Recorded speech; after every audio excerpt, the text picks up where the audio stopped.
You know, hunters, one of the funniest things that will keep on happening while you're a Monster Hunter fan is when people who don't know what Monster Hunter is ask you what Monster Hunter is about, and literally everyone has the exact same answer. It's a game that, get this, you hunt monsters.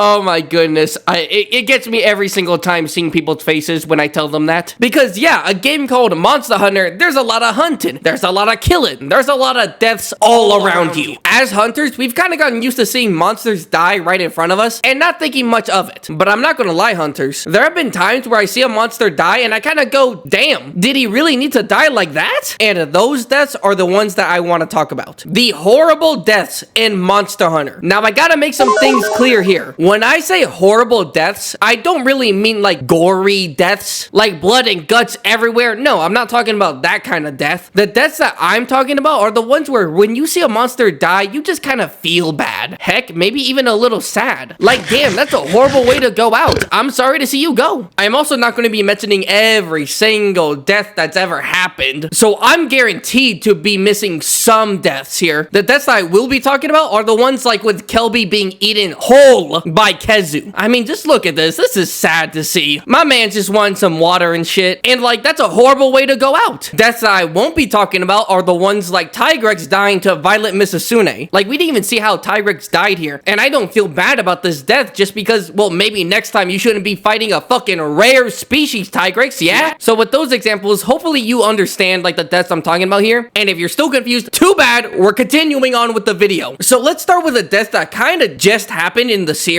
that being when Arkveld sucked the soul out of Uth Duna. And sucking the soul out of Uth Duna seems about right because good lord, this shit looks painful. I feel like the closest thing that I can imagine how it would feel for me is if like a vampire was sucking out all the blood in my body. All of it. I mean, that was pretty much what was happening to Uth Duna, because water is essentially Uth Duna's blood. It is what Uth Duna is, cause you know, fish. But to make it even worse, Uth Duna was getting its body constricted and drained of elemental energy while being extremely damaged because it was running away from the hunters. It just sucks that he ran into Arkveld. Wait a minute, I just realized something. Uth Duna ran into Arkveld. Why is he here? You're supposed to be extinct. Were you killed?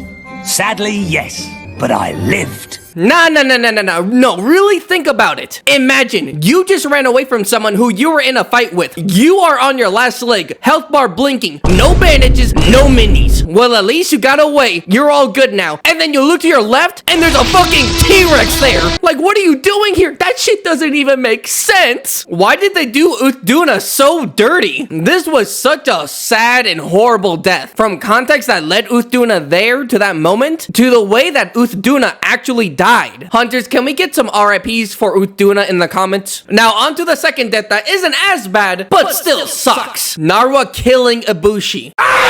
So obviously, the death itself and how Ibushi died was bad. Like Uth Duna, being wounded from a previous fight and then getting your fucking life essence sucked from you. Yeah, Ibushi died a horrible way. But I don't know what made Ibushi's death really stick with me, because I mean, he didn't even die in a cutscene. If I had to guess as to why Ibushi's death stuck with me so much, I think it's just because I like Ibushi a lot. I love his design, and I've always liked Ibushi more than Narwa. And I feel like he wasn't really doing that much in the story, as in he was being kind of passive. I mean, the actual first scene of a Monster Hunter Rise, you see him pretty close to the village, and he doesn't do anything. All that Ibushi wanted to do was meet up with Narwa to become a proud father. The rampage wasn't even something that they themselves were purposely doing. It was just a byproduct of monsters fighting them and living, and then also monsters running away from them. Every time that I go back and fight Allmother, I have to see Ibushi die, and I don't want to see that. It makes me sad, because if you look at him while he's dying, it just looks so painful. But he doesn't push Narwa away, because Ibushi would gladly give up his life if that means that Narwa can live, and she has to live because she's the one carrying all the babies. So Ibushi was okay with dying if it meant that they can live, but that doesn't make it any less sad. Ibushi honestly deserved better. Now for this next death, it's not so much about how the monster died, but the context that led up to this monster dying. Velcana's death in the Iceborne story. Again, Velcana died died like any other monster in a quest. Gunner shooting Velcana in the face. Hammermaid's making sure that Velcana's head is concaved. Think fast, chuckle nuts!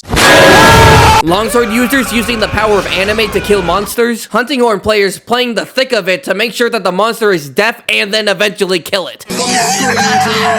You know, normal hunting stuff. But while the way that Velcana died was normal to us, but in reality, I'm not sure if any of you really noticed this, Velcana was dead ass not supposed to die. I don't think killing Velcana was justified. And then here goes so many of you motherfuckers.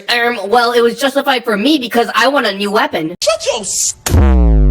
I mean, think about it. What was the reason we killed Velcana? We thought Velcana was the reason why the Legianas were migrating to the Hoarfrost Reach, and everything else kind of just going badly. Obviously, now we know that it was actually Sharis Valda, but before, we really thought it was Velcana. You might be asking, well, Spottable, doesn't that usually happen in Monster Hunter games? We think it's the flagship monster that's doing all the bad things, but in reality, it's not the flagship monster, and it's another monster doing all the bad stuff. I mean, yeah, that's the pattern with Monster Hunter. However, the difference with Velcana is that Velcana really didn't do anything that would warrant us killing Velcana. Velcana either saw us and went away, or was just doing its own thing and we just kind of stumbled upon it. Velcana wasn't doing anything different than a normal Elder Dragon would be doing. The only reason Velcana was retaliating against us was because we were straight up harassing it and following it everywhere it went. At one point, we had a bunch of people shooting at it with heavy bowguns. And then threw a freaking Dragonator at him. What did Velcana end up doing? Nothing. He just left. Which we then followed him and picked a fight with Velcana again. All because we thought Velcana was the Everworm. With zero proof, we had no idea if Velcana was actually the Everworm. This is what it looked like when the Hunters Guild decided that Velcana had to die. I don't see how the prosecution proved guilt when there was no credible evidence to support his case. My client is not guilty. Nah, regardless, he's still on some fuckery. Again, with the other flagships, there was an actual reason why we had to kill them. And it was usually because they either got in the way, they were very hostile to everything, including the hunters, or they were actually kind of indirectly involved with the final boss. Velcana wasn't doing anything and was innocent, but we killed it anyways. When you put it like that, I feel kind of bad. I don't know about you guys. Velcana's death by the hunters wasn't anything extraordinary, but the context and reasoning behind Velcana's death was just kind of dumb, and I feel a bit bad. These last 3 deaths are the only deaths that I wanted to make a whole segment on each one, but there are more deaths that I want to talk about, but I don't want to make a whole segment on each one of them, so we're gonna do a lightning round.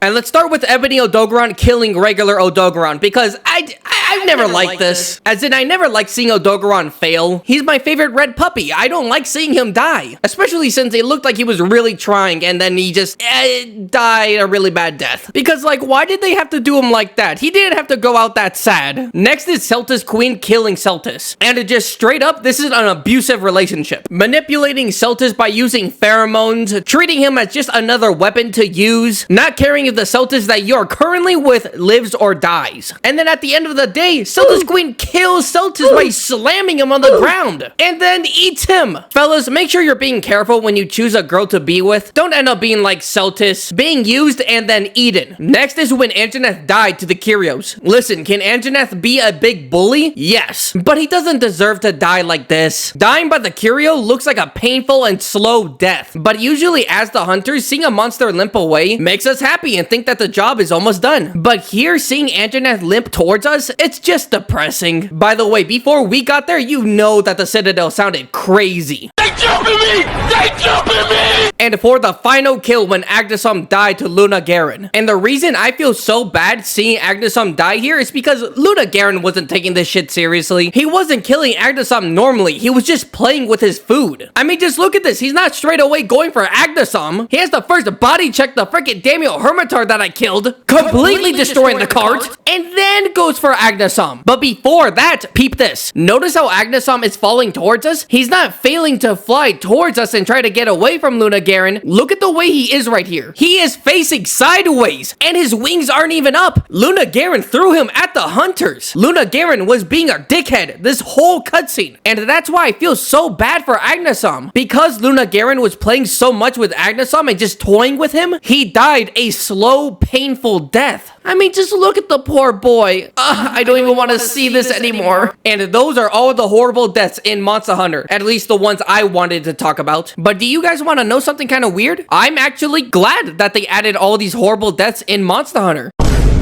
Now, I don't like seeing them die, but I think it's good that Capcom added monster deaths that make you feel something different that isn't just joy or relief when a monster dies. But even with that said, it doesn't make these deaths any less sad. And if you made it all the way to the end of the video, please, for me and all the poor monsters in this video, hit the subscribe and the like button. I'm almost at 10k subs, so if you hunters want to be with me before I hit that milestone, hit the subscribe button. And with that being said, I will see you all in the next video. Stay safe, my hunters.